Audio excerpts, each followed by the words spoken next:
Dosa first time ఇంత పెద్ద చూస్తున్నాను నేనైతే. ప్లేట్ మొత్తం నిండిపోయి బయటకు వచ్చేస్తుంది. ఇంకా కాకపోతే సన్నం ఉండడం వల్ల పెద్ద ఉంటుందని చెప్తున్నారు అన్నయ్య. ఇక్కడ ఆపేది ఇంకా బస్ వచ్చేసి. ఈ ఏసీ బస్సులో 2 ఏసీలు కూడా వన్ సైడే ఉంటాయి, ఇంకో సైడ్ ఉండయి. నేను ఎప్పుడు కూడా విండో సైడే కూర్చుంటాను. ఇంకా ఏసీ పక్కకి తిప్పుతుంది కాబట్టి ఎవరు పబ్లిక్ కూడా ఎవరు ఉంటలేరండి. జనాలు లైట్గానే ఎక్కుతురు బస్సులో వచ్చేసి. టికెట్ ఏమో 450 ఉంటుంది ప్రైజ్. ఆర్మూర్కి 3.5 గంటలు తీసుకెళ్తాను. ఆర్మూర్ అపార్ట్మెంట్లో ఎత్తరది వెళ్తున్నట్టు వచ్చినట్టు చూద్దాం. ఉన్నాయి కదా అక్కడ.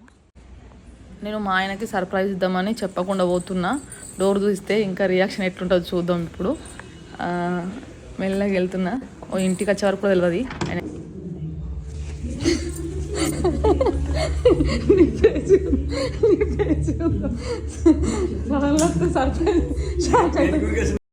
నైట్లో బస్సులో లైటింగ్తో ఎలా ఉంది? బ్లూ కలర్ లైటింగ్ బాగుంది కదా.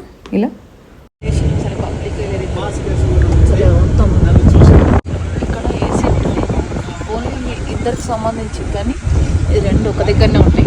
ఇక్కడ ఉన్న వాళ్ళకి తక్కువ వస్తుంది సీట్లు అట్లా. ఇక్కడే హోటల్ దగ్గర ఆపిరు. ఈ హోటల్ నేమ్ వచ్చేసి విశ్వదీప్ ఫ్యామిలీ. ఇక్కడ మొత్తం కంకర ఉంటుంది. మొత్తం నైట్ అయిపోయింది.